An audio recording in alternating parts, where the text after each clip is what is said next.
हरिः ओम् ॐ नारायणं सुरगुरुं जगदेकनाथं भक्तप्रियं सकललोकनमस्कृतं च त्रैगुण्यवर्जितमजं विभुमाद्यमीशं वन्दे भवघ्नममरासुरसिद्धवन्द्यं नारायणं नमस्कृत्य नरं चैव नरोत्तमं देवीं सरस्वतीं व्यासं ततो जयमुदीरये देवं नारायणं नत्वा सर्वदोषविवर्जितं परिपूर्णं गुरुं शागीतार्थं वक्ष्यामि देशतः लक्ष्मीनारायण पूर्णबोधान् गुरूनपि कुर्म श्रीकृष्णगीताय भाष्यादुक्तार्थसङ्ग्रहम्. Shubhodaya. Good morning, everyone. This is the weekly Pratipada Artha. We try to look at the word by word meaning of the Gita shlokas, and today we are continuing from the third shloka of the 14th chapter. 14th chapter is essentially a continuation to the 13th chapter. The question from Arjuna, the last question from Arjuna, was at the beginning of the 13th chapter. He asked, Prakritim Purusham cha eva veditumichami, Jnanam Jneyam cha veditumichami, Kshetram Kshetrajnam cha veditumichami. O Keshava, O Krishna, I would like to know the Prakriti Purusha, the Jnana Jneya, and the Kshetra Kshetrajna. And we know, after looking at the 13th chapter, these three terms, Jnana, Prakriti, and Kshetra, are interchangeably the same. The Stri Tattva, the Shakti Tattva of this creation, and the Chit Prakara, which is the Jnaya, the Kshetrajna, and the Purusha. These three are on one side because while discussing about Purusha, he also spoke about the Parama Purusha, the Purushottama. Right? We will see the Purushottama in a little more detailed way in the next chapter, in the 15th chapter. But while explaining the Prakriti Purusha, he did mention that Prakriti Purusha, they both are anadi. They both are, eternal. Prakritim Purusham Chaiva, Vidhyanadi Ubhavapi. And Vikaranta Gunans Chaiva, Vidhi Prakriti Sambhavan. The Vikaras and the Gunas are born out of the Prakriti. And that is the limited explanation he gives. And then he goes on to explain a little more about the Purusha in that chapter, like what we call as 13th chapter. But because for Krishna, he didn't end, right? He continued, right? And that is what we see as the 14th chapter, right? So what he gave us an initial introduction to the Prakriti, perhaps he is explaining a little more detail because he never explained a lot about gunas, anywhere earlier. In the second chapter, we saw the introduction of the word guna, Traigunya Vishaya Vedaha, Nistraigunyo Bhavarjuna. In the seventh chapter, there is another brief mention about the guna, like, Tribhed Guna Mayai Bhavai, Ebhi Sarvamidam Jagat, where he mentions that, gunas are very much part of the Prakriti, like, the Maya. Like Maya, who is the, Maya to Prakritim Vidya. So he did mention that, there is an impact of guna which is born in the prakriti and which he clarifies in the 13th chapter, like, guna prakriti sambhavan, they are born in the prakriti. And then we have seen the impact of guna, in the third chapter we have seen the impact of the guna, guna guneshu vartanta iti matvana sajjate. In the fifth chapter we see the impact of the guna, like we see the impact of the guna being explained by Krishna, but he has not elaborated on the guna. And this chapter, we know, it is called the Gunatraya Vibhaga Yoga. So this chapter begins with the Pratijna Vakya, right? Param Bhuyaha Pravakshyami, Jnananam Jnanavuttamam. So let me tell again, let me come again in terms of explaining to you the superior most jnana among all the jnana, right? Jnananam Uttamam Jnanam. Yajnatva Munaya Sarve Param Siddhimitah Gataha. Knowing which, all the munis have attained success. So in a way, what we're gonna learn is a tattva jnana, because that's what was explained as the jnana, right? Adhyatma jnana, nityatva, tattva jnana, artha darshaka. And that's the jnana. So this jnana will be the tattva jnana. So this will be the essential truth, and this will be the secret, the secret for success. This is what all the munis have understood, before launching themselves into the path of success. And idam jnanam upashritya, Mama sadharmyam agataha. Sadharmya, we have discussed that quite in length in the last week. Sadharmya, being in line with that natural course of action. This is all the mighty God's device, right? The apparatus. We are all a tiny speck within it. We are all a tiny part within it. Mama sadharmi magata, coming in line with Bhagavanta sadharmya can either be that, we get in line with that natural course of action, what we are supposed to do. And it can also mean that, Bhagavan sarupya, like, attaining Bhagavan sarupya. Uh, that's another concept, right? There is a Sarupya, Samipya, Salokya, Sayujya. There are four different ways in which Bhagavad Prapti will happen.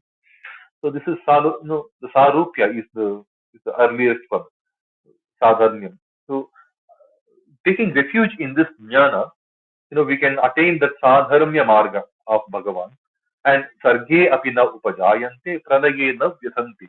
Whether it's Sarga, creation, or Pralaya, the dissolution, there is no more Vyatha or Janana happening. There is no change happening. We are completely sorted. Right? That's what we saw in the second sloka of the 14th chapter. And that leads us to the third sloka. Today we are beginning from the third sloka.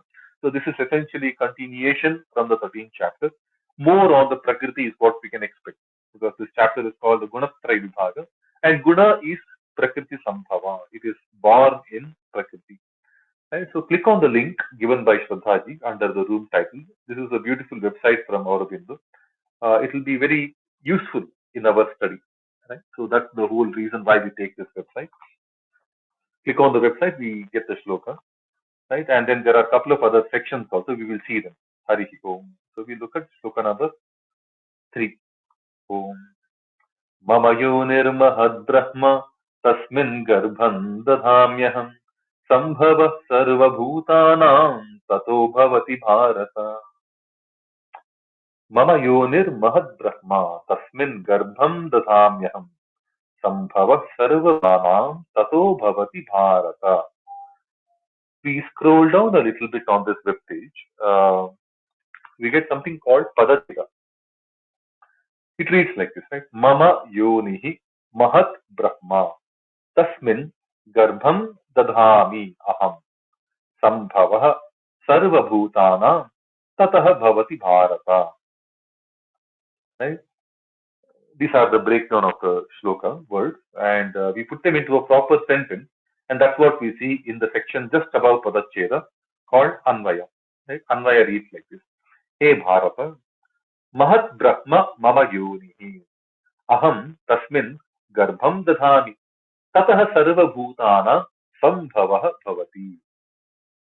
What does that mean? Hey Bharata, O Bharatavamshi, O Bharatiya, anyone who has descended in the family of Bharata Maharaja, is Bharata. Bharatasya Apatyam Puman, we say, right? But Bharata can also mean Bhagavad Ratha, right? Now, this is an interesting sambodhan. I think I spoke about this. Towards the end of the third chapter till the 16th chapter, right? This is the most often called out name for Arjuna, right? Bharata, Bharatarshabha.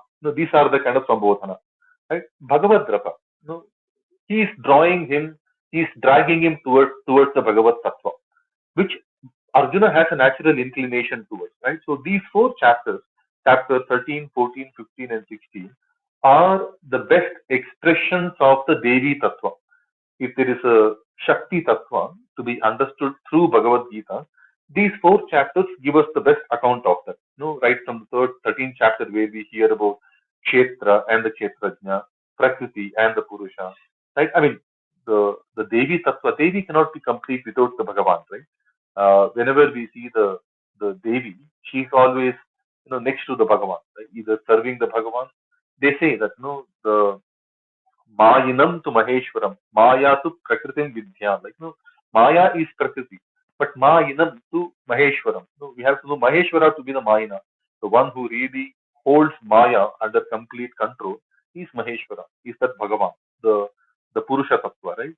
So these four chapters are completely the Devi Tattva, and Devi is the best way to learn Bhagavan. There is no way to understand the Bhagavan without Devi. In fact, we are nothing without the Devi Tattva, right? I mean, inside all of us, we are essentially made up of two, amshas, right? One amsha from the Bhagavan, which is the Chit amsha, right? The Chit prakara inside all of us is the Bhagavad amsha.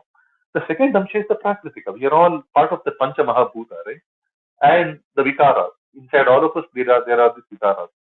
Now, we have been constantly told by greatest of the acharyas that this prakriti is nashvara, it is impermanent. All of these things are told. But see, there is a beautiful message that comes from Krishna himself to Uddhava. Nashwaram grihyamanam cha vidhi maya manomayam. She might be nashvara, but she is grihyamana. She is the only one that can be understood. If we make the proper attempt, Maya can be understood, Prakriti can be understood, Devi can be understood because we have the Jnanendriya, that Jnana can come. But the Bhagavan, the one behind the screen, the behind the scene kind of a tattva, no, he's not direct. Grihyamaner gunair lingaihi agrahyam anumanatah. The only way to understand Bhagavan is through the inferential knowledge. The direct perception can always happen only for Prakriti, only for Maya. Right? So this is the Bhagavad-Gita.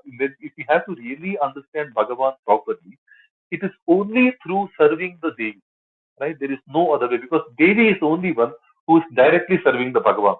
In the Shesha, Sayana, Shayana, Avriti, the imagery of Bhagavan, Bhagavan is lying down in the Kshira Sagara, lying down on the Shesha, Adishesha. The one serving Bhagavan is Devi, Lakshmi, right? And that's an indication that, the only way to get to understand Bhagavan is through her.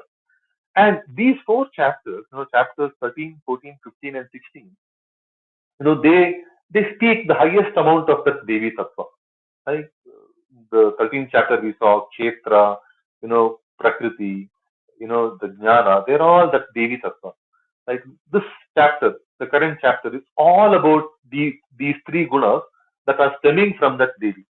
Right? The Sattva, Rajas, Tamas gunas, these three are stemming from, so they are all the Devi Tattva. And that's the best way to get ourselves inclined towards Bhagavan.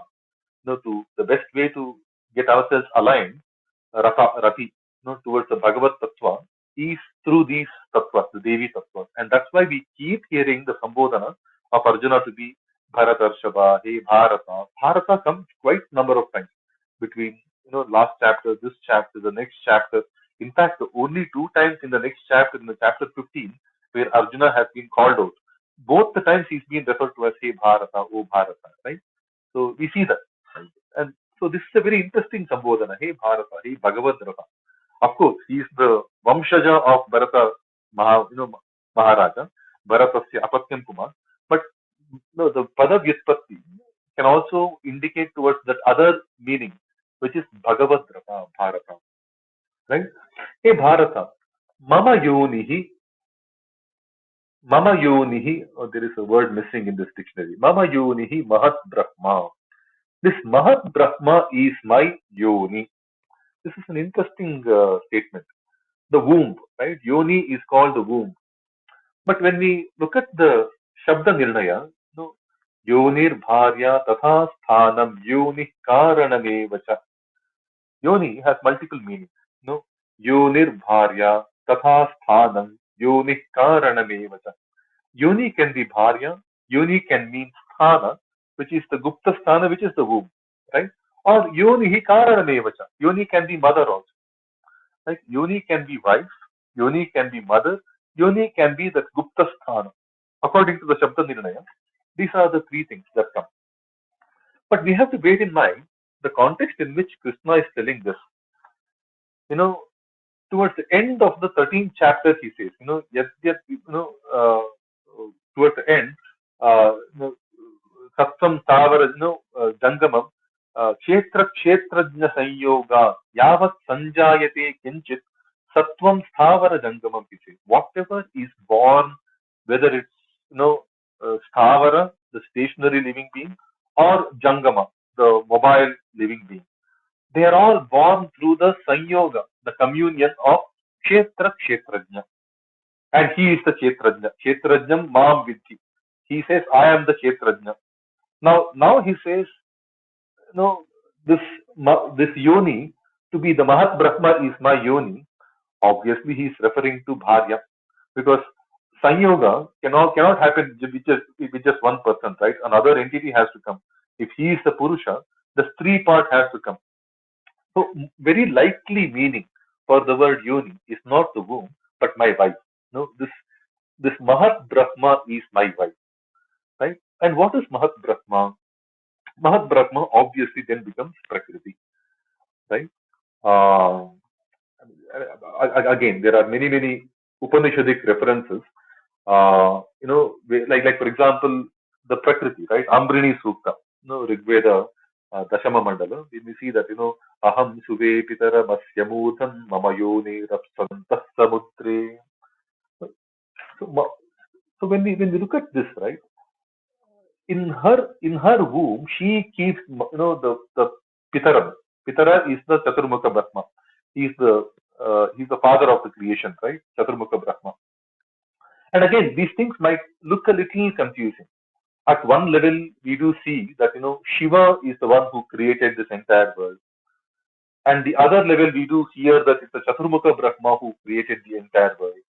And now we get to see that it's the it's the Narayana and Lakshmi together, which is the ultimate Purusha Tattva and the Stree Tattva, right? These two are the ones that have created the entire world. Now, perhaps this is what we are getting an understanding of. At one level, we have something called the Brihat Brahma, the ultimate big thing, the ultimate Brahma, the Brihat Brahma. The next level, we have something called the Mahat Brahma, and that's what I think is being referred to here. This Mahat Brahma, which is the Avyakta, which is the Lakshmi Tattva, which is the Shakti Tattva, right? This Mahat Brahma is my yoni, is my wife. Tasmin aham garbham dadhami. Into her, into it, I cast the seed. Like Bijam Mam Sarva Bhutana Vidhi Partha Sanatana. He is the ultimate seed of everything. This is something that he has spoken in the seventh chapter. Buddhir Buddhimatam Asmi Tejasti. I think shloka number 9 or 10 of the seventh chapter. He says, I am the Bija, ultimate Bija. Now he is explaining that little more. I think now all of this will fall into place, right? This Mahat Brahma, which is the Moola Prakriti, which is the Avyakta Prakriti. Avyakta Vyaktayah Sarvaha Prabhavantyah Ragami. At the dawn of the creation, at the dawn of the Kalpa, it is from that Avyakta Tattva that all of us are born. And we are also Vyakta Madhyani. We are all Vyakta now. We are all manifested now. But we were also Avyakta earlier. This is something that he had told in the second chapter. Avyaktadini Bhutani, Vyakta Madhyani Bharata. We were all Avyakta before, all the Bhuta Rashis.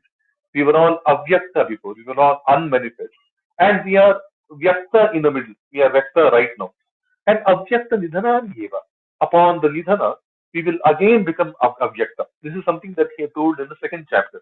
I think shloka number 27, 28, somewhere around that, of the second chapter. So we also came from that Avyakta, Avyakta Vyaktayah Sarvaha. And who is this Avyakta? That's the Mahat Tattva, the Mahat Brahma is what he is calling.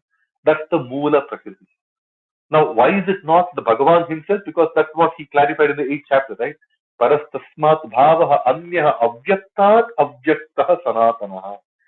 Even beyond this Avyakta, which is the Mahat Tattva, there is another Avyakta. That is the Parabrahma.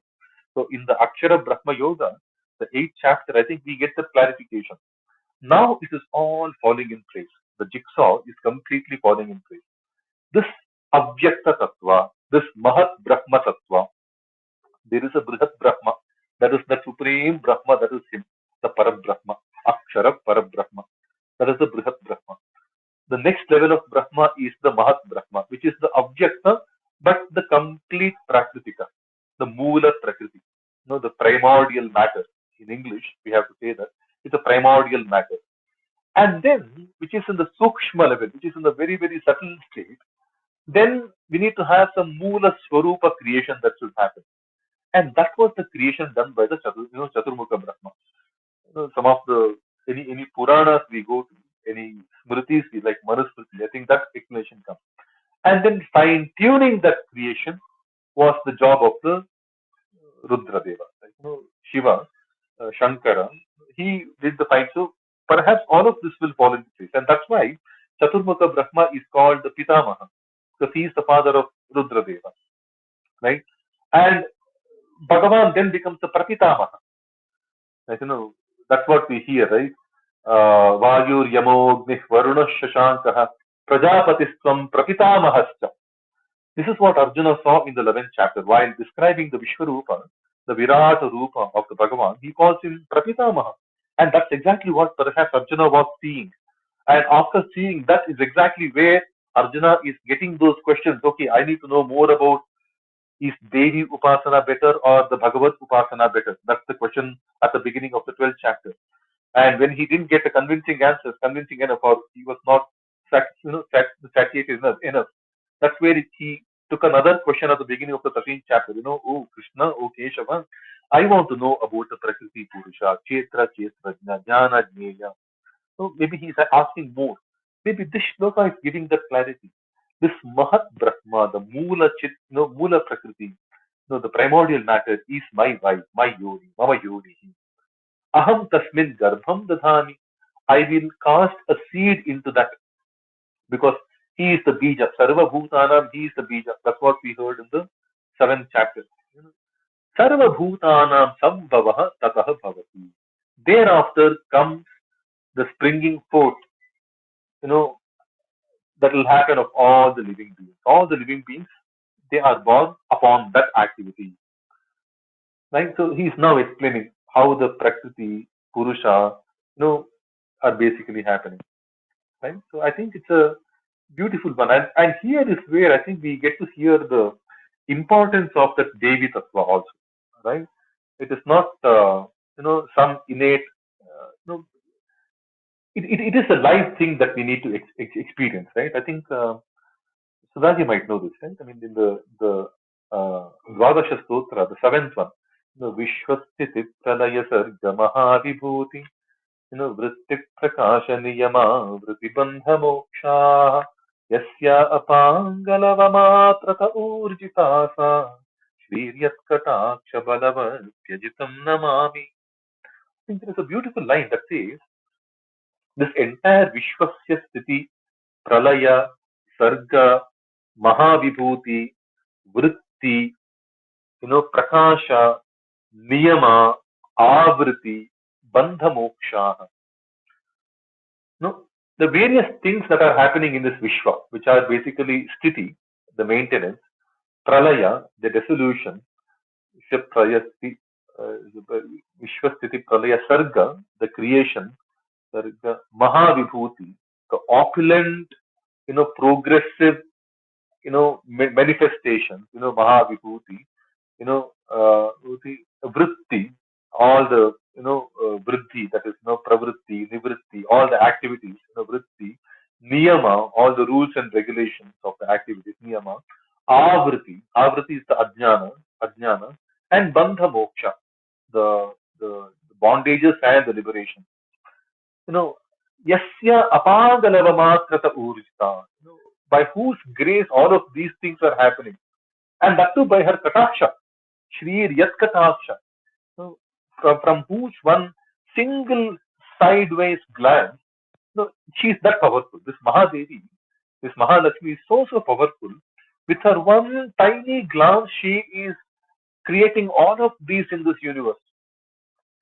So that's why, when we hear some of these powerful mantras like the Ambrini Sukta, right? This is what something in the Rig Veda talks about the Devi Tattva. Aham Rudre Bhir Vasadischaram Yaham Aditya Ruta Vishwadevai. She is the one, and this is what we heard at the beginning of the 12th chapter also, right? But she is powered by that Bhagavan. Yasya Apangalava Matrata Ujitasa Shri Yatkatacha Balavati. That Ajitam Namami.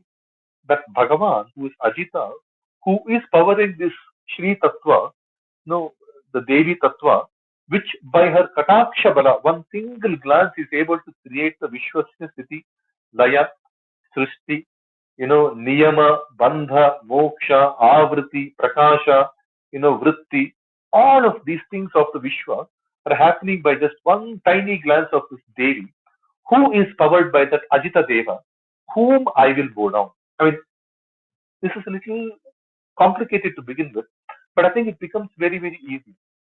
We are nothing without this Devi, and Devi is nothing without the Bhagavan. So we are essentially nothing without both this Devi and Bhagavan. We have to do the upasana of both.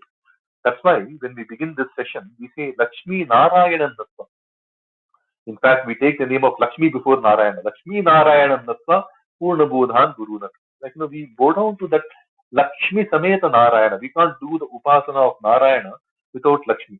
Right? So this entire Sarva Bhutanam Sambhavaha Tataha Bhavati. After the coming together of this Yoni and the Bija. Right? Mama Yoni. And Yoni is his Bharya. Yata, pravritti, all the stavara jangamam, kshetrajna sanyogat vidhi. Hey Bharata, there also he used the word Bharata. Right? It's the same Sambodhana from the 13th chapter we keep here. Okay, let's quickly see what Aurobindo says for this. I think this chapter is predominantly tattva, right? And if you get to understand the concept correctly, it is just a breeze through chapter. You will see a nice explanation coming from Sri Krishna on this. Okay, Aurobindo interpretation says, my womb is the Mahat Brahma, but I would rather see it as my wife, because the Shabda Nirnaya clearly calls out the meanings for the word Yoni. Yoni can be Yonir Bharya, Tatha Sthanam, Yoni Karaname Vacha. So Yoni can be Bharya, Sthana, the Gupta Sthana, which is the womb, which is the interpretation that Aurobindo is taking. And Yoni can be Karana also, can be Mata also. Right? So, okay. My womb is the Mahat Brahma. Into that I cast the seed. Then spring all beings, O Bharata. Very simplistic interpretation. Nice. It's still nice. Let's go to the next shloka, shloka number 4. With that, Om Sarvayonishu Kaunteya Murtaya Sambhavanti Yah Tasam Brahma Mahadyoniraham Bija Pradapita. I think whatever we discussed, right? I think we wasted some time in unnecessarily discussing that. I think Krishna himself, sorry, I think Krishna himself is clarifying all of these things, right? He says, He Kaunteya, Sarva Yonishu He Kaunteya, Murtayah Sambhavanti Yaha, Tasam Brahma Mahadyonihi, Aham Bija Pradapita. Let's see what the Padacheda sounds like. Sarva Yonishu Kaunteya, Murtayah Sambhavanti Yaha, Tasam Brahma Mahat Yonihi Aham Bija Pradapita. What does the Anvaya sound like? He Kaunteya Sarva Yonishu Yaha Murtayah Sambhavanti Mahat Brahma Tasam Yonihi Aham Bija Pradapita. Now he's not telling Yoni alone. There are now Yonis. There are multiple Yonis, right? Yonishu. It's a Bahuvachana. Yonishu. Let's see what it means. We click on dictionary, right? Hey Kaunteya, hey Kunti Putra Arjun, right? Again, Kunti Putra Arjun. Kunti is the link, right, between Krishna and Arjuna. So it's a very endearing kind of a term. Oh my dear Arjuna, oh Kaunteya. Sarva Yonishu Ya Murtayah Sambhavanti. Whatever forms or whatever murtis are produced in all these yonis, in all these wombs, right? Now, yoni can be the sthana, right? Yonir bharya, yoni sthana, gupta sthana, right? Now, here it's the womb. In whatever wombs, whatever forms are produced, right? Mahat Brahmat Asam Yoni. The mother of all of these, the Karana. Now, here the Yoni should be Karana. Tasam Yonihi Mahat Brahma. That Mahat then becomes the Karana for all of these. She is the root for all of those activities. Aham Bijapita. And I am the father who has cast the seed into all. Very nicely. Now, when we look at that Shabda, right, Yoni should be Bharya. The previous shloka, shloka number 3, Yoni is Bharya. Yoni can be Sthana, which is the actual womb. Yoni can be the Karana, the mother. Right? we get a very clear-cut answer. In this shloka, shloka number 4, one yoni can be looked at as the womb, the other yoni should be looked at as the karana. Then the meaning becomes very, very clear. At the end of the day, they're all the same, but the role played will be slightly different. Right? So, hey Kaunteya, whatever is born through multiple of these yonis, okay, the Mahat Brahma is the source yoni. She is the, the root yoni of all of these things. She is the mother of all of these things. And I am the Bija Pradashpita. I am the father who has given the Bija. Right? Bijam Mam Sarva Bhutanam. That shloka from the 7th chapter is so applicable here. And Bija Sarva Bhutanam also comes in the 10th chapter also. Right? So we see part of 7th chapter being repeated in the 10th chapter as well. So we see the time and again. Right? So let's quickly see what Aurobindo says. Whatever forms are produced in whatsoever womb, so Kaunteya, the Mahat Brahma is their source womb, right? Their womb, source womb. And I am the father who cast the seed in them. That's very simplistic. Now, this is Tattva now. He's actually broken down things into fine elements and then presenting in front of us. This is so beautiful. With that, we move to the next shloka, shloka number 5. Om Sattvam Rajastama iti guna prakriti sambhava निबध्नन्ति महाबाहो देहे देहिनमव्ययम् सत्त्वं रजस्तम इति गुणाः प्रकृतिसम्भवाः निबध्नन्ति महाबाहो देहे देहिनमव्ययम्. Right? Now, let's see the Padacheda. Padacheda says, Sattvam Rajah Tamah iti gunaah prakriti sambhavaah nibadhna baho dehe dehinam avyayam. Right?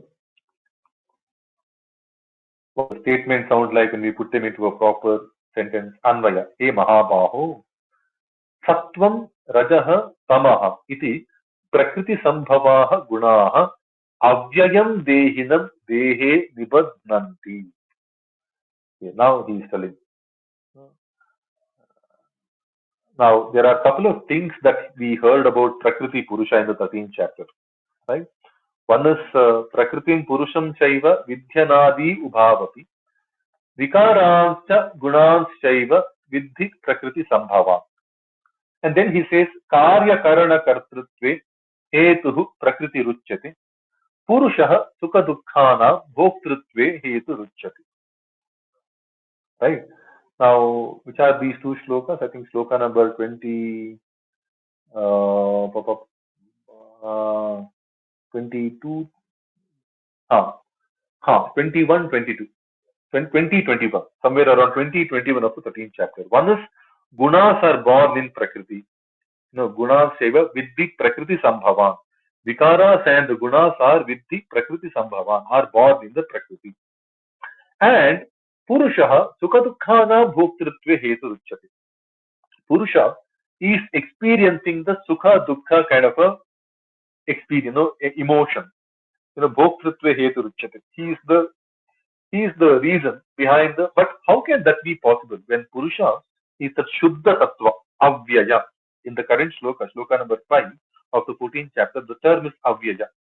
So Purusha is supposed to be the Bhoktrutve Hetu, according to the 13th chapter, but how is it possible if he is a Shuddha Tattva? Right? I think that there is another line that comes in the 13th chapter, Guna Sangaha Asya Karanam. But that Purusha, though it is a Shuddha Tattva, it is associating itself in the manifestation, in the manifested state. It is unnecessarily or necessarily, helplessly, it is associating itself with the Guna. Guna Sangaha Asya Karanam Sat Asat Yoni Janmasu.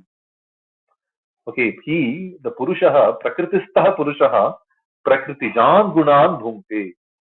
The Purusha who is seated in the Prakriti, he savors the Prakriti laden gunas or the Prakriti born gunas. This is something that we heard in the 13th chapter. What he is telling in the 14th chapter is, hey Mahabaho, Sattvam, Rajaha, Tamaha iti Prakriti Sambhavaha Gunaha. Full stop. And these things, Avyayam Dehinam Dehe Nibadnanti. What does that mean? Let's see the dictionary of this sloka, sloka number 5. There is a small tiny hyperlink in the web page called dictionary. Hey Mahabaho, oh great armed one. Great armed one is one, the direct literal translation. But Mahabaho also means a very responsible one, right? What comes in the arm, what comes in the shoulder, Bahu is literally shoulder, right? What we shoulder is the responsibility. And Arjuna is been reminded, oh, but you are a responsible person. Let's understand that, right? Because you can't get drifted away in the web of these gunas. That could be perhaps another meaning, right? Hey Mahabahu, oh great armed one, Sattvam Rajaha Tamaha iti Prakriti Sambhavaha Gunaha. The Rajas, Sattva and Tama, these three are the gunas born out of Prakriti. And they Avyayam Dehinam Dehe Nibadnanti. And they bind this Avyaya Dehi, the imperishable dweller of the body, in his body. They bind. See, we can be that amazing floating tattva, but we are bound in this body.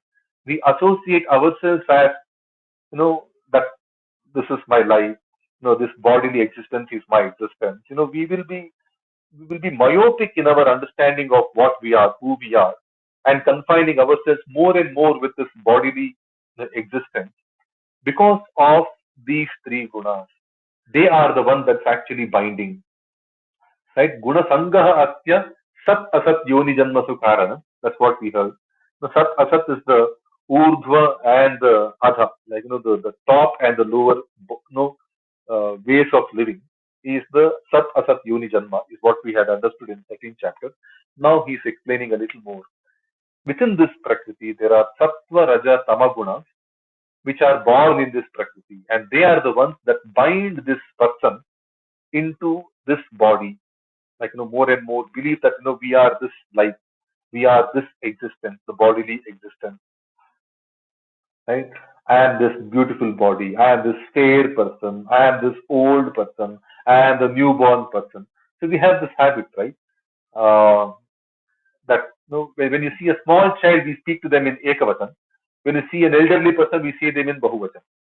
And but what is the age of anybody when all of us are infinitely, you know eternally, existing souls. Natvevaham jatunasam natvam neme janadipaha.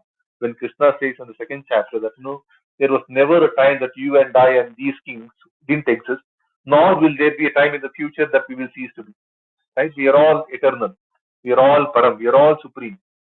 So in that case, either we should address everybody with the Bahuvachana because we are all same, or like in Bombay. In Bombay, a 60-year-old can call a 60-year-old person in Ekavachana, ARA type. They have this habit. Either be like Bombay, where everybody is addressed in Ekavachana, but most of us have this habit of associating ourselves with the body. Oh, I am old. He's young. That's why we have to respect the old person. Call the young person with the ekavachana. Call that young person also in bahuvachana because we are all eternal. It's just a mutual respectability. Or call everyone in ekavachana. Like in Bombay, there is no respect at all, right? It's all mutually respected. Lack of respect, right? Everyone is called out in ekavachana. But these are the three: the sattva, raja, tamaguna, and we will hear this chapter is all about them, right? These three gunas. Right? These three gunas are the reason why we tend to associate more and more of ourselves with this bodily existence, which is only momentary. And this is what we have been hearing, right, all through the Gita, right from the time when he said that, in the second chapter, avyakta nidhananyeva tatra ka paridevana. Why are you worried? Why are you grieving? Why are you crying? Like, what is the worry? When we are temporary beings, we had a long existence than this bodily existence. So now he's telling the reason why we associate ourselves more and more with this bodily existence. Let's see what Aurobindo translation says. The three gunas born out of Prakriti, the Sattva, Rajas, and Tamas, bind in the body, O great armed one, the imperishable dweller in the body. The imperishable dweller, Avyaya, Dehinam, Avyayam Dehinam. So This Purusha inside the Deha, no, is supposed to be Avyaya, should be that Shuddha Tattva. But it is this Rajas, Sattva, Tamas, these three gunas, which are born in the Prakriti, that are binding this Avyaya Tattva. And this Avyaya Tattva then is made into believing that, he is also Vyaya. He is also changing. He is also perishing. Oh, I am dying. Oh, I am losing my arm. Oh, I am getting wrinkles in the body. All of this Vyaya, we tend to associate those things with us. That, I am getting the gray hair. I am wrinkling. All of these things only because of these three gunas that are binding us. Otherwise, this tattva is an imperishable dweller in the body, avyaya tattva. All of us, inside all of us, right? There is this imperishable dweller in the body. Jivatma is a avyaya tattva. But he is bound by the gunas. That's what Aurobindo translation says. Very lucid, very brief, but very nice, very clear. Right? Let's go to the next shloka, shloka number 6. Harihi Om. तत्र सत्त्वं निर्मलत्वात् प्रकाशकमनामयम् सुखसङ्गेन बध्नाति ज्ञानसङ्गेन चानघा तत्र सत्त्वं निर्मलत्वात् प्रकाशकमनामयम् सुखसङ्गेन बध्नाति ज्ञानसङ्गेन चानघा. Let's see the padacheda. Tatra sattvam nirmalatvat prakashakam anamayam sukasangena badhnati jnana sangena chanaga. Right? How does it sound when you put that into sentence? We read the Anvaya. Right? Anvaya reads like this. Hey Anagha, Tatta Sattvam Nirmalatvat Prakashakam Anamayam Sukha Sangena Jnana Sangena Cha Badnati. Now he is explaining Sattva. What is Sattva? Tatra Sattvam Nirmalatvat Prakashakam Anamayam Sukha Sangena Jnana Sangena Cha Badnati. Right? What does that mean? We click on dictionary. Right? When we click on dictionary, hey Anagha. Anagha is the na aga yasya. There is no aga for him. There is no sin. Right? There is no papa. Agha nashini, papa nashini, we call her, right? So agha is sin. Anagha is without sin. Oh sinless Arjuna. Tatra sattvam nirmalatvat. There, the sattva, by the nature of its purity, nirmalatvat, prakashakam, causes brightness, light, illumination, enlightenment. Right? This light inside all of us is also the enlightenment. Prakashakam, anamayam. Anamayam is that which produces no disease or morbidity or suffering. Right? Anamayam, I think, like for example, it's a very, like when we meet a person, when we host somebody at home, we are told that ask for their kushala, kya kushal mangal ho, kshema. We look for the kshema, like are you all right? When we say are you all right, trying to generally check on the well-being of a person. Like for a, it is told in the Manusmriti. I think Shraddhaji might remember in the Manusmriti in the second chapter. I think Anamayam is the term used to do the sambodhana of a kshatriya. Right? For a kshatriya, like how we call are you kshema for a vaishya. Kshema is basically where is your wealth and all well protected, like is everything well guarded. That's the kshema. Kushala, kaushalya is for a brahmana. For a brahmana, the Manusmriti says that when you greet a person, a brahmana, you check for their kushalatya, like are they kaushal, sab kuch kaushal mangal. For a kshatriya, you have to say is everything anamaya. No amaya. No amaya is the threat, right? So there is no threat of morbidity. That's what this website says. No morbidity, no diseases, no suffering, which is basically threat also, the bodily threat. I think in the second chapter also, shloka number 50, 51, janma bandha vinirmuktaha. Sorry, Jyotaji? Yeah, 51. Padam 51, no? Padam gacchant anamayam. That was given to Arjuna. You will attain the Anamaya Padam.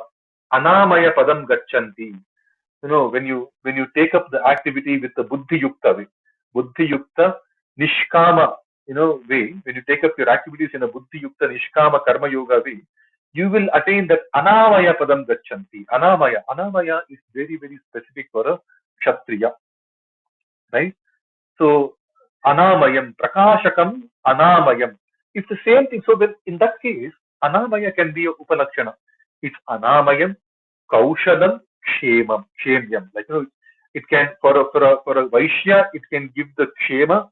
For a Brahmana, it can give the Kushalatva. For a Kshatriya, it gives the Anamaya, Analasya, that Nirbhiti. There is no problem of, and that's the Sattva Guna. It's a Sattva is the one, because of its Nirmalatva, it is Prakashakam, it is Anamayam. And Sukha Sangena, Jnana Sangena cha Badhnati.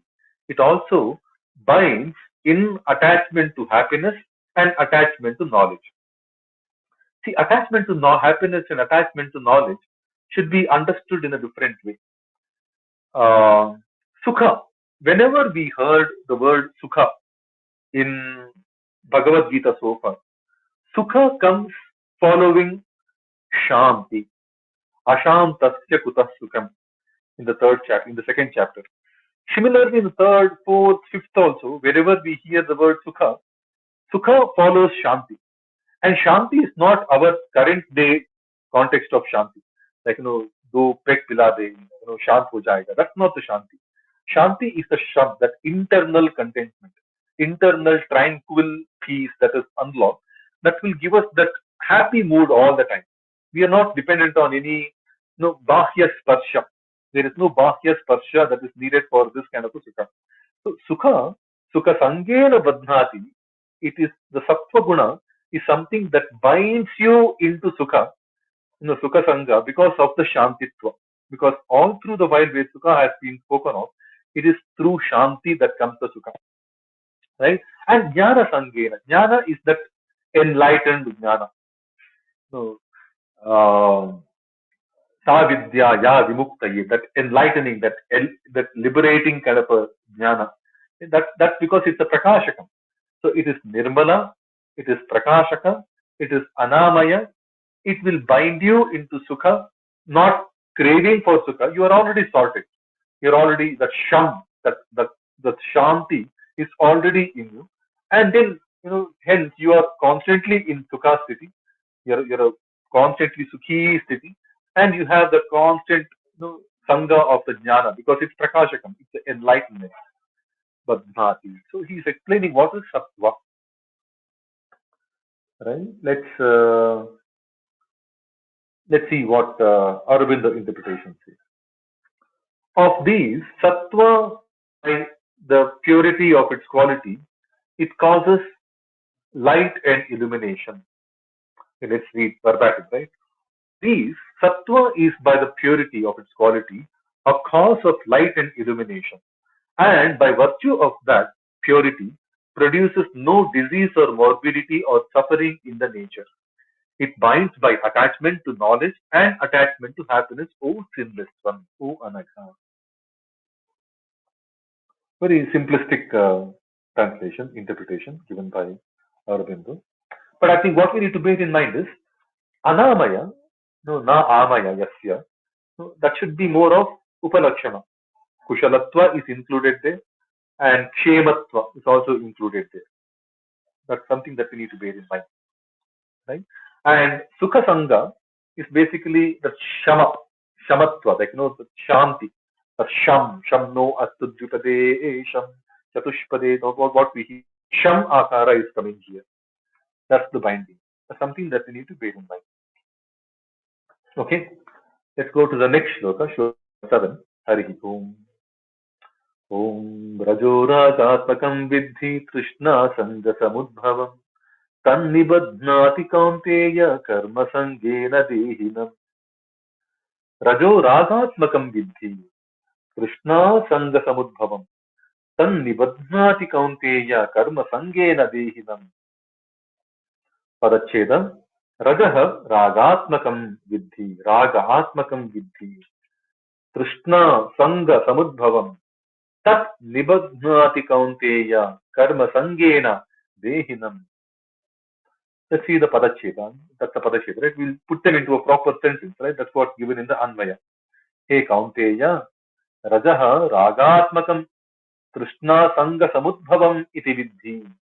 Tat dehinam karma sangena nibadhnati.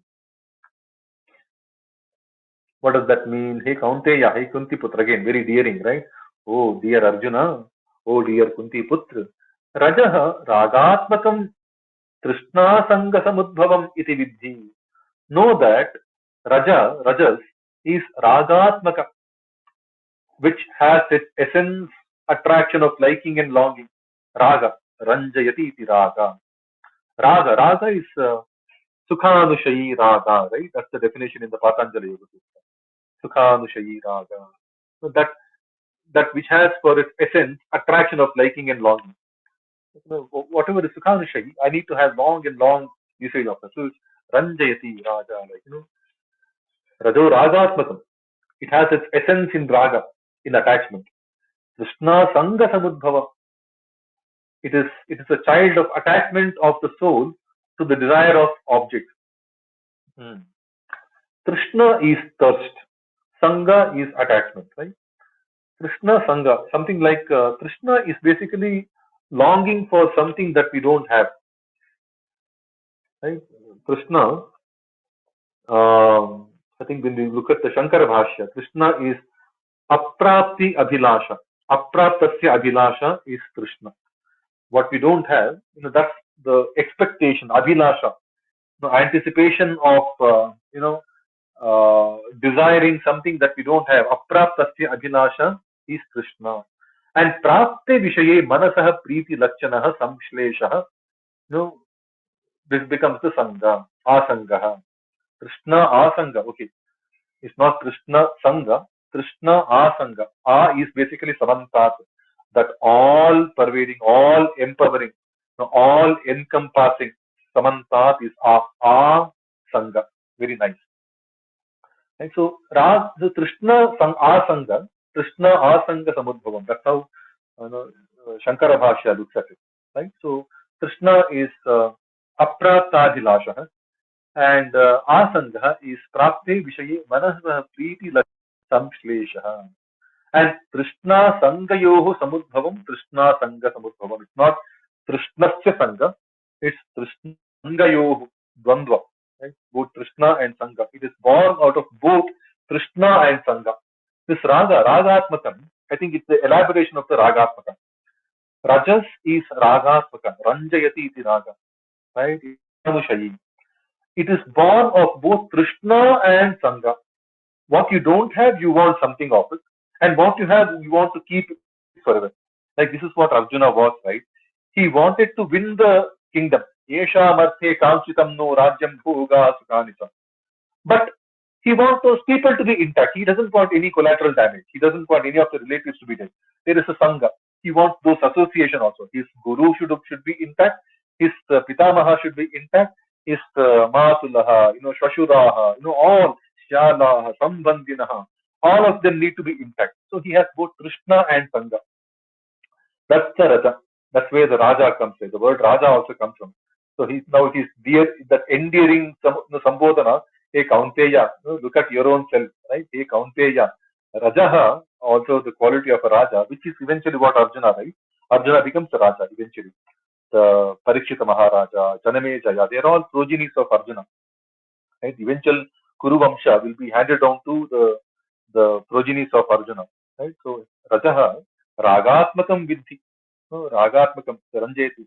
And Krishna Sangha Samudbhavam iti Vidhi. And this is exactly giving back to Arjuna. This is what you are. Right? And Tat Dehinam Karma Sangena Nibadhnati. And that will bind the Dehi, the Purusha, the soul, in Karma Sangha, in attachment to work. Basically, he's subtly reminding Arjuna his true nature, his swabhava. You have to be constantly engaged in karma because you have that rajas quality maximum in you. Indirectly, hey Kaunteya starts off with that. Very subtly, Krishna is hinting, Arjuna, your natural Swabhava is Karma Sangha. And that's precisely what happened in the Virata War, right?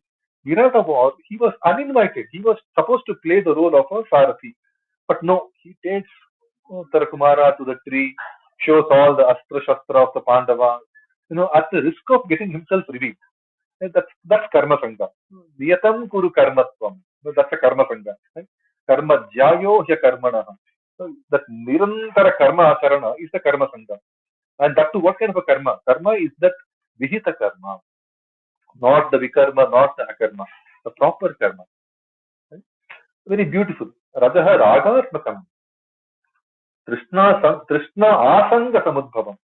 That's one beautiful thing in the Shankara Bhashya. Let's quickly see what Aurobindo interpretation says. Rajas, know thou with thee, has for its essence attraction of liking. It is a child of the attachment of the soul to the desire of object. No, Krishna Sangha Samudra, the child of the attachment of the soul to the desire of object. O Kaunteya, it binds the embodied spirit by attachment to words. Right? Very nice. So that's the natural swabhava of Arjuna. Okay, with that we move on to the next shloka. Shloka number 8. I think all of these are very, very self-explanatory. I think this chapter we should be able to quickly run through. And in the meanwhile, needless to say, some of us are just taking the terms of reading this. This is a community room. So anybody would like to add something to this, please do come up on stage. I don't know, Kiranji, if you want to add something, you came up on stage. I don't know if you want to add something, but sorry, I missed it. Or we wait for at 9:30. This is 8:57 now. Another 33 minutes we'll read the meanings and then we can look at some discussions. Yes, Kiranji, you want to say No, something? no, I'm listening. Okay, so let's quickly go through the meanings again. Shloka number 8 now. Harihi Om. Tamastvajnanajam vidhi mohanam sarvadehina pramadadasya nidradhistannibadhnati bharata. Tamastvajnanajam vidhi mohanam sarvadehina pramadadasya nidradhistannibadhnati bharata. Let's see the padacheda. Tamaha tu ajnanajam vidhi mohanam sarvadehinam pramada alasya nidrabhihi tat nibadhnati bharata. Again Bharata. See, after Anagha, Kaunteya, Mahabahu comes back to Bharata. This chapter, the last chapter, the next chapter, and the chapter after, 16. We will see Bharata being repeated the maximum number of times in the Bhagavad-Gita. This is Bhagavati Tattva, right? Bhagavad Tattva. What is Bhagavat without Bhagavati? So that's the Bhagavad Rata Tattva. Right? So, hey Bharata, Anvaya, right? Hey Bharata, Sarva Dehinam Mohanam Tamaha tu Ajnanajam iti vidhi. Tat Pramada Alasya Nidrabhihi Nibadhnati.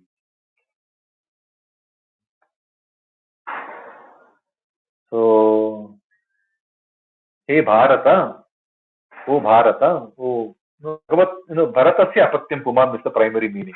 But Bhagavad Rata is the Nishpati, right? The Nirvachana. We have to look at that also. That's very important. Tattva, because all of these are Tattva, right? I mean, chapter after chapter, Krishna has drilled the idea. Know it from the Tattva, know it by the Tattva, know it through the Tattva. And Tattva is what you need to know. Right? Tattva has been drilled chapter after chapter. And this is where Tattva is laid out very beautifully. Right? Hey Bharata, Sarva Dehinam Mohanam Tamaha. This Sarva Dehinam, in all the embodied beings, this tamas, the deluder tamas, the deluding tamas, the mohanam tamaha, too, indeed, verily, too is but, ajnanajam vidhi. Ajnanajam is ajnanat jayate, ajnanajam. But that's one way of looking at it. There is another way of looking at it. Ajnanam jayate yataha. Ajnana is born out of the tamas. From what? From which ajnana is born. That is also ajnanajam. Right? So, tamaha, This Mohana is the father of Ajnana. The deluder Tama is the father of Ajnana, is born out of Ajnana.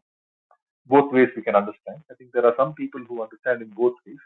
But I think when we look at some of the popular bhashyas, I think most of the bhashyas indicate towards Ajnana is the one that is born out of Tamas. So Tamas is the one which creates the Janma of the Ajnana. Ajnanajam and Pramada Alasya Nidrabhita Vadnati. And that that Tamas, which is the father of Ajnana, will bind through Pramada Alasya Nidrabhi. Pramada is negligence. But pramada of negligence is not a very willful negligence. It is a subconscious negligence. It is that absence of mind. As much as presence of mind is needed, this is the absence of mind, completely switched off. Like people who keep tripping, people who lack the awareness of the place, of the time. Speak some rubbish. In some holy August gathering, you behave in a very very childish way. That's pramada, negligence. Right? It's the subconscious kind of a negligence. Alasya is the indolence, that slothful, indolence, like, always, very tired kind of an outlook. Alasya nidrabhi, sleep, excessive, penchant, towards. By these three, pramada, alasya, and nidra, by these three, he will bind the dehi. The tamas is that mohanakara tamas, which is the father of ajnana, will bind the dehi, all the living beings, through pramada, alasya, nidra, through negligence, indolence, and sleep. And that again, negligence is the subconscious level negligence, right? The switched off character. That's the tamas. I think when we see this, right, we all have that tamas in abundance. Right? That's something that comes out very, very natural. Okay, let's see what Aurobindo interpretation. But tamas, no, born of ignorance, it says, but can also be the father of ignorance, is where ignorance is born. But no, tamas is where ignorance is born, is the deluder of all embodied beings, sarvadehina mohana. It binds by negligence, indolence, and sleep. Pramada alasya nidrabihi nibadnati. O Bharata. O Bharata is a beautiful Sambodhana. At least these four chapters, we will see the maximum call out of Arjuna is Bharata. Bharata, Bharatarshabha, they are all associated terminologies. Now he explained what is Sattva, what is Rajas, what is Tamas. Right? Uh, Sattva is naturally pure, Nirmalatvat Prakashakam, enlightening. And it keeps you, hooked on to Sukha Sangha and Jnana Sangha. Right? Whereas no, Rajas is Ragatmaka, right? And Krishna Sangha Samudbhava. There is more both thirst, desire, and then Asanga, also desire to hook on to things that we have under our, quote unquote, the possession. Right? And Karma Sangena Nibadhnati keeps you active. I do this, I get that, I get more of that, I keep doing the Karma Sangena. So that's why uh, Krishna earlier says, people who are karma sangis, don't actually put them down. Na buddhi bedam janayet, he says. No, ajnanam karma sanginam. So karma sangha is not bad. Don't put them down. They might be doing something nice. So rajas guna is not bad, completely bad. None of them. But tama guna is something to be avoided as much as possible. Right? Tamas is ajnanajam. It's the cause of ajnana. And pramada alasya nidrabihi vibhadnati. It will bind you through negligence, indolence, and sleep, excessive of these. So these three gunas are fundamentally defined, primarily. We will hear more and more of this, right? How they play out. Okay, with that we go to shloka number 10. Shloka number 10, right? No, shloka number 9. Okay, sorry. Let's go to shloka number 9. Harihi Om. Sattvam sukhe sanjayati rajah karmani bharata jnanamavritya tu tamah pramade sanjayatyuta. Sattvam sukhe sanjayati rajah karmani bharata jnanamavritya tu tamah pramade sanjayatyuta. I think now he's summarizing what we learned in the last three shlokas. Quick summary. Let's see the Padacheta. Sattvam sukhe sanjayati. Rajah karmani bharata. Jnanam avritya tu tamaha. Pramade sanjayati. Uta. Sanjayati uta sanjayati uta. There is only one sandhi in this shloka. Let's see the anvaya, right? The statement, the prose order of this shloka. Hey Bharata. Right? Uh, Again, this shloka also Bharata, again repeatedly, every shloka is saying Bharata, Bharata. Hey Bharata, Sattvam Sukhe Sanjayati, Rajah Karmani Sanjayati, Tamah tu Jnanamavritya Pramade Uta Sanjayati. You can include the Sanjayati, Sanjayati across for all three phrases.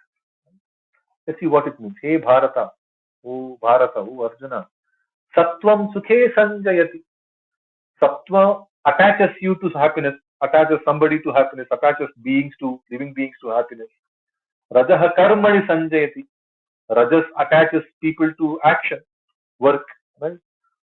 Tamahatu, but tamas, jnanam avritya, having covered up the knowledge, covering up the knowledge, doing that ajnana avarana, avriti, jnanam avritya, covering the knowledge, creating the ajnana.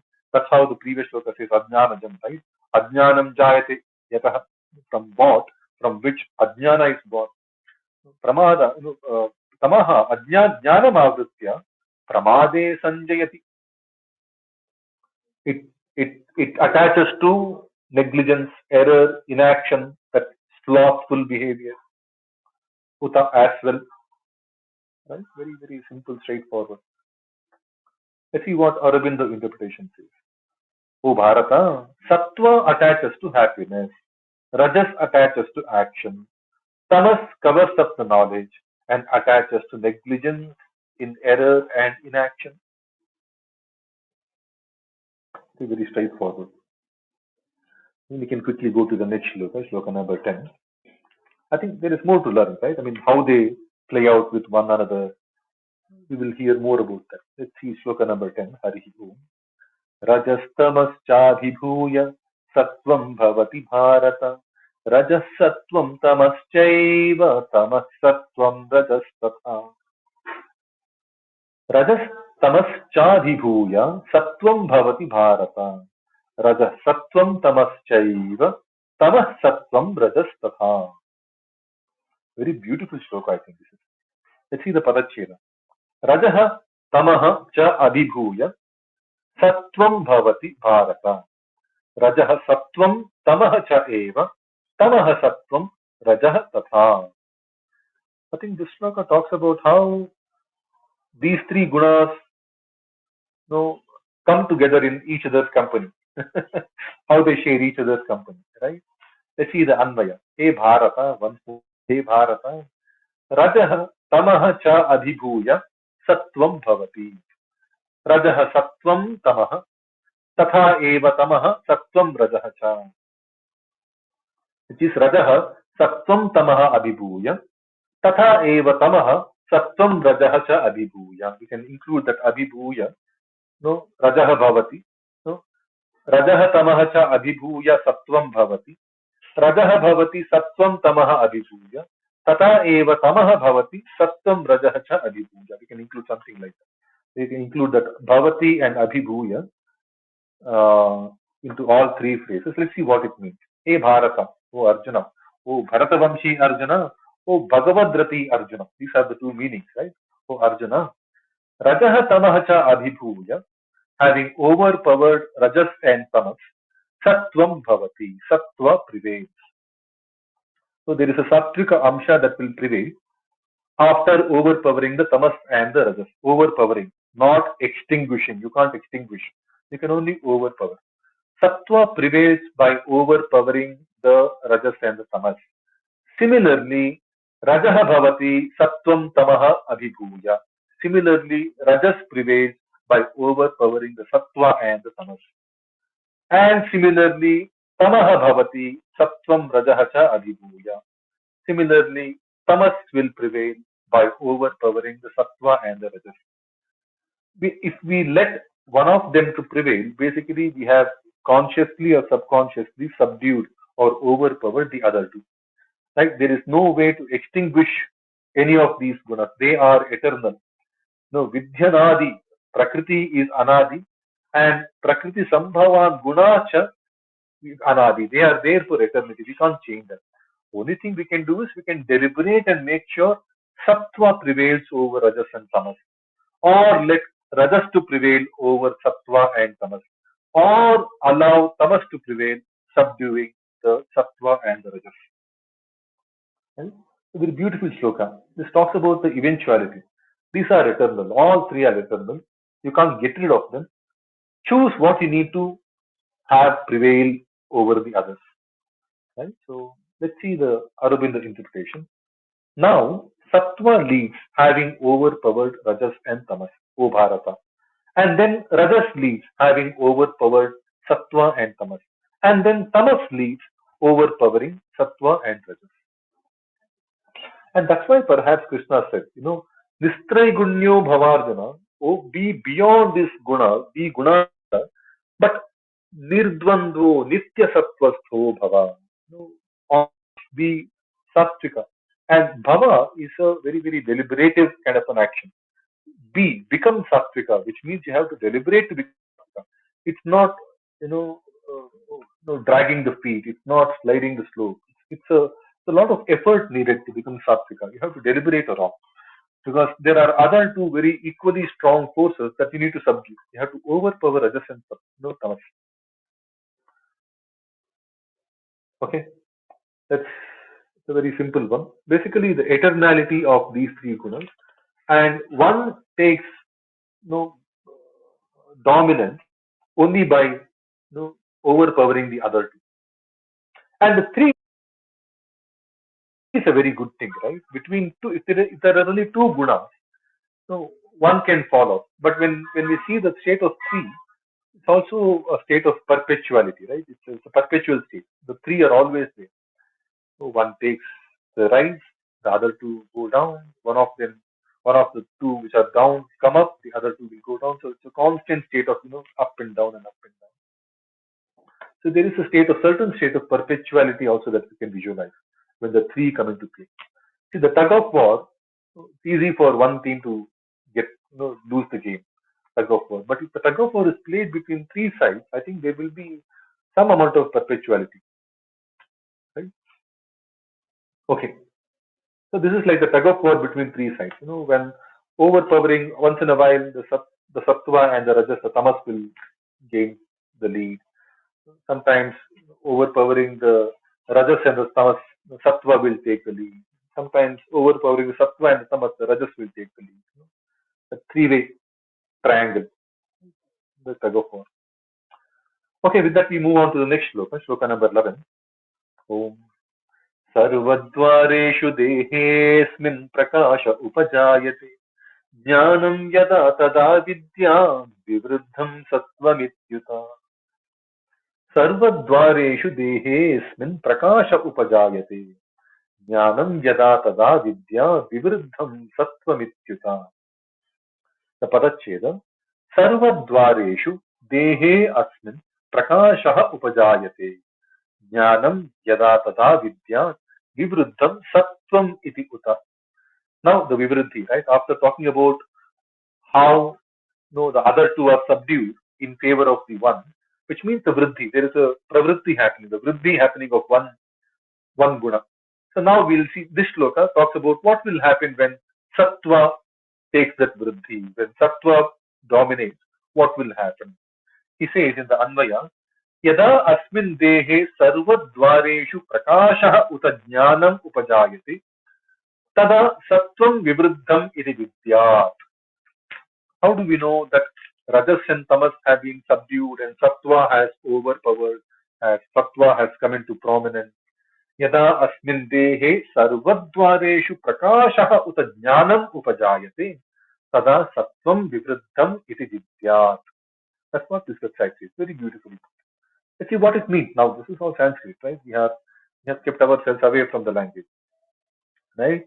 O Bharata, Yada Asmin Dehe, as and when in this body, Sarva Dwareshu, from all the dwara, from all the doors, Prakashaha Uta Jnanam Upajayate, the light, the enlightenment, as well as the knowledge comes out, right? Sarva Dwareshu. The earlier, I think in the, this is 14, I think in the fifth chapter, right? Navadvare Pure Dehi, Naiva Kuruvanna Karaya, Navadvara. This body, Devanam Pura Ayodhya, this body is called, that's the Narayana Upanishad, right? It says, Ashta Navadvara Devanam Pura Ayodhya. This body is called the Devas Pura, Devanam Pura, Ayodhya Pura, undefeatable body, undefeatable city of the Devatas, because they are all dwelling in different places, right? But nonetheless, there are Navadvara, Sarvadvara, all doors called out in this shloka, shloka number 11 of the fourth chapter, is basically Navadvara. Navadvara, there are different ways of looking at it. One simplistic way of looking at it is there are Pancha Jnanendriyas and the Pancha Karmendriyas, right? There are 9 organs of jnana and there are 5 organs of action. And between them, there is one common. The jihva, the tongue, is a common organ. It can be used for speech also, it can be used for taste also. Right? Jihva is a common organ. So there are 9 organs, right? The karmendriyas and the jnanendriyas. So through all these jnanendriyas and the karmendriyas, all the doors. And the doors can also be like, in the head we have 7 doors, the 2 eyes, the 2 nostrils, 1 mouth, and the 2 ears, right? These are 7 doors. And then bottom of the body there are 2 more channels, right? So that becomes 9, right? One for the front and one in the back, right? We have the excretory organs. So some people say those are the 9 doors, right? So there are different ways in which we can understand the Navadvara, right? I think simplistic way of understanding Navadvara could be the 9 organs, right? The 9 organs which are comprising of the 5 Jnanendriyas and the 5 Karmendriyas. Right? Vak, Pani, Padam, Upastapayu. This is the Karmendriya. And Shrotram, Chakshuhu, Sparshanam, Rasanam, Dhyanam. These are the 5 Jnana, Jnanendriyas. Asmin dehe sarvadvareshu prakashaha uta jnanam upajayate. When jnana and prakasha are born, come out of these 9 doors constantly. See, jnana has to come not easy, right? Jnanendriyas are meant to give us the jnana. But now quite often they are not, we have pramada that comes out of these. We are slothful in our experiences of these 5 organs. But when, what Krishna says is, when jnana and prakasha are coming in these 9 dwaras, in the Sarva Dwaras, Tada, and then Sattvam Vivruddham iti Vidya. Then know that it is a Sattva which has taken the Vivruddhi, which has taken the Vriddhi, which has been great increase, that there has been a great increase in uprising of the Sattvika Guna in the nature, in the body. Iti Vidya, one should understand thus. Right? So see the contrary of it. Whenever we do the action, we don't do enlightening action. We do Tadviruddha, something that causes misery to some people, like all of these kind of things. So very simplistic. Are our actions prakashamaya, no jnanamaya? Are our experiences prakashamaya and jnanamaya? If the answer is yes, then that is where sattva has taken the vriddhi. Very simplistic. Right? Rajas and tamas have been subdued. Right? Let's see what Aurobindo interpretation says. When into all the doors in the body there comes a flooding of light, a light of understanding, perception, and knowledge, one should understand that there has been a great increase in uprising of the sattvika guna in the nature, in the body. Very simplistic, uncomplicated. Okay, I think we can quickly run to the next shloka. I think we should be able to do at least 3-4 slokas, at least 15, 16 slokas we should do. Let's see. Let's go to the next shloka, shloka number 12. Harihi Om. लोभः प्रवृत्तिरारम्भः कर्मणामशमस्पृहा रजस्येतानि जायन्ते विवृद्धे भरतर्षभ लोभः प्रवृत्तिरारम्भः कर्मणामशमः स्पृहा रजस्येतानि जायन्ते विवृद्धे भरतर्षभ. Let's see the padacheda. लोभः प्रवृत्तिः आरम्भः कर्मणाम् अशमः स्पृहा रजसी एतानि जायन्ते विवृद्धे भरतर्षभ. Okay, भारत भरतर्षभ. रजसी एतानि रजस्येतानि, right? And pravrittihi arambah pravrittirarambah, right? So these are the couple of sandhis. Let's see the anvaya. Hey Bharatarshava, rajasi vivruddhe lobha pravrittihi karmanam arambah ashamah spruha etani jayante. रजसी विवृद्धे लोभः प्रवृत्तिः कर्मणाम् आरम्भः अशमः, spruha etani jayante. What will happen when rajas takes over? When the vriddhi of the rajas happens, hey Bharata Rishabha, who best among the Bharata Rishabha, right? Rishabha is the early, the forefront, the front runner. Hey Bharata Rishabha, who best among the Bharata, Rajasi Vivriddhi, in the increase of in the vriddhi of the rajas, lobha, the greed, pravrittihi, seeking impulsion, or marching forward kind of an instinct. Karmanam arambha, the initiation of action. Ashamaha, no shama, na shamaha, no shanti, the unrest. Ashamaha, spruha, the desire, akanksha, spruha. Etani jayante, all of these will rise. Very simplistic. Right? Let's see what Aurobindo interpretation says. Lobha, the greed, seeking impulsion, initiative of action, unrest, desire, all these mounts in us when rajas increases, right? Lobha, greed, seeking impulsion, pravritti, initiation of action, karmanam arambha, okay, unrest, ashamaha, desire, spruha. These are the characteristics, observable characteristics when rajas increases. Okay, that's also quite simple. So this is all tattva, broken down tattva being laid out for Arjuna. Simplistic. I think these are the sections where at this point we don't see much of a deviation between multiple bhashakaras, or many bhashakaras haven't even commented. So there is nothing much to even analyze in these shlokas. We just need to look at the word verbatim, the word by word meaning, and quite self-explanatory, the words of Krishna. So, Kalena, Mahata Yoga Nashtaha, over a course of time, some of the meanings will get lost, but not for this chapter at least. This chapter still remains quite consistent. We won't see much of commentary coming from most of the Bhashya. These things are quite straightforward. Okay, let's go to the next shloka, shloka number 13. Hari Om. अप्रकाशो प्रवृत्तिश्च प्रमादो मोह एव च तमस्येतानि जायन्ते विवृद्धे कुरु नन्दन. अप्रकाशो प्रवृत्तिश्च प्रमादो मोह एव च तमस्येतानि जायन्ते विवृद्धे कुरु नन्दन. Here again endearing Kuru Nandana, Kuru Nandayati, Kuru Nandana, very nice, Kuru Nandana. Tamasi Vivruddhi, okay, this is the Anvaya, you see the Padacheta. Aprakashaha, Apravrittihi cha, Pramadaha, Mohaha evacha. Tamasi etani jayante, Vivruddhe he Kuru Nandana. Aprakashaha, Apravrittihi, Aprakasho Pravrittihi. Apravrittihi cha, Apravrittischa.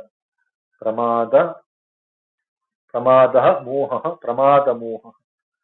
Pramada Moha eva, Pramada Moho eva. Pramada Moha eva, Pramado Moha eva. Pramadaha Mohaha, Pramado Mohaha. Mohaha eva, Moha eva. You see the Visarga disappearing. Tamasi etani, tamasyetani. These are the few sandhis. Let's see the Anvaya. Hey Kuru Nandana. Tamasi Vivruddhe cha aprakashaha apravrittihi pramadaha Mohaha cha etani eva jayante. What does that mean? Hey Kuru Nandana, oh delight of the Kurus, oh joy of the Kurus. Hey, Kuru Nandayati. Nandati Nandati Nandati. That's what comes in the Bhagavad-Gita, right? So Bhagavad-Gita has a lot of inspiration from this, like Mudha Jahi Hadhana Gama Krishna Guru Sadbuddhim Manasi Krishna. So he spoke about the Krishna Sangha Samudbhavam, right? So Nandana, Kuru Nandana. Right? So when you are Bhagavad Rata, Yoga Ratova, Bhoga Ratova, Sangha Ratova, Sangha Vihinaha, Yasya Brahmani, Ramate Chittam, Nandati Nandati Nandatyeva. Right? So that's Nandana, Kuru Nandana. So we saw the Brahmani Ramate Chittam, right? The Bhagavad Gita, Anusandana we need to do, right? To Sambodhana, Bharatarshabha, Bharata, Bharata, Bharata, repeated. Now Kuru Nandana, he delights, right? He delights the family, the Kurus. The Kuru Nandana is also very interesting. We will come to that part a little later, right? Kuru Nandana, hey Kuru Nandana, Tamasi Vivruddhe, when tamas predominates, aprakashaha, the nescience or the lack of prakasha, lack of light, the nescience, the apravrittihi, the inertia or the lackadaisical, that apravrittihi. I won't do, I won't go, let me not do, procrastination, all of this, right? Apravrittihi, the inertia, pramadaha, that negligence, the subconscious, lack of awareness, right? Pramadaha, moha, the delusion, moha. Etani eva jayanti. These alone, these indeed are born from tamas. When tamas is exceedingly high. When tamas is high, we look at, blocking the knowledge, nescience, aprakasha, unlighting, like, without prakasha, apravrittihi, not doing, slothing, things like that. Pramadaha, negligence, tripping, falling, slipping, all that lack of awareness, and moha, delusion. These are the things that form. So basically, when tamas exceeds, basically we will be short of action. Right? Alasya, this apravritti, right? Inertia and aprakasha. Basically, we will not do enough that are sattvika in nature, which are karma in nature. Now, kuru, as much as it is the vamsha of kuru also means do. Kuru bhum shvacha karma nijam niyatam haripada vinamra bhiya satatam. So kuru means do. Kuru nandana, uh, one who gets nandana, one who gets that delight by doing things. So he's viruddha to tamas. He doesn't have any tamas shakti in him. Arjuna can go for, he was fit and fine at the end of those many years of Ajnatavasa, Vanavasa. Then he went for another round of Vanavasa. When Draupadi abandoned him for another 17 years of Vanavasa, he takes that also very, very nicely. Right? He can take anything. So he is the Kuru Nandana, which is, there is a lot of Kurutva, which is the action in him. He is not a slothful character. Right? Arjuna has that character in him. And when you do things in the Kuru Nandana way, you are an antidote to the tamas tattva. You have no tamas in you, right? You have subdued the tamas very well. So that's another way of looking at Kuru Nandana. Nandayati, karmani eva nandayati, like, one who takes the delight in doing his actions. That's also Kuru Nandana. And one who brings in the delight of the Kuru Vamsha. You can look at it in another way, that Pada Vippatti can also take us to that imagination, that Kuru Nandana. Kurute Nandati, like, by doing alone, he he delights. That's Arjuna. That's the true nature of Arjuna. Not now. Now he wants to abdicate from the war, right? No, Guruna Hatva Ahatva, Shreya Bhoktum Bhaikshyam. Like, I want to take up the begging. So that's the little different Arjuna. It's a temporary pramada, right? But his true nature is to to take up the. He has never been like this, and never after will he be like this. He is always in action, right? Uh, so much so that, when Babruwahana surrenders, he taunts him. Fuck, you have to get up and fight. Right? So that's the nature of Arjuna. Okay, let's quickly see what Aurobindo interpretation says. Okay, the nescience, aprakasha, inertia, apravrittihi, negligence, pramadaha, delusion, moha. These are born when tamas predominates. Oh, joy of. And that Kuru Nandana is also, I think, every time we hear the word Kuru Nandana, indirectly Krishna brings in the element of do your work. That Kuru as a Kriya Pada is also kind of brought in. Shataji, do you know when else is Kuru Nandana as a Sambodhana brought in? We can perhaps check that. I think he does that. I mean, these hidden meanings are always there in the Gita. I have a strange feeling. Whenever the word Kuru Nandana is brought in, somehow that do this. The reminder to do the work is also kind of brought in. And you have to take delight in doing things. Kuru Nandana. Kurute Nandati. That aspect also should come. Hmm. Okay. Let's see. Sadaj, if you can bring that up, that's better. I think if you use the Mukundar on the website, it's easier to spot that. This is chapter 11, right? 11, 11, 14. 14 and 11. What's the shloka number? Shloka number 13. Okay. Shloka number 13, Kuru Nandana. Vyavasayatmika buddhi ekeha Kuru Nandana. See, do the eka buddhi yoga yukta karma yoga. Do. So when you have vyavasayatmika buddhi, you have only one thing to do. So get up and fight. Right? That's the hidden meaning, Kuru Nandana. And Arjuna, what is the descendant of Kuru Nandana? 643. 6.43. Yeah. Yatate chatato bhuya samsiddhau Kuru Nandana. What happens when you lose your yoga samsiddhi, right? When you don't achieve yoga samsiddhi, in your next life you continue from wherever you left. When the next opportunity strikes, you continue from with there is no inertia, there is no stop.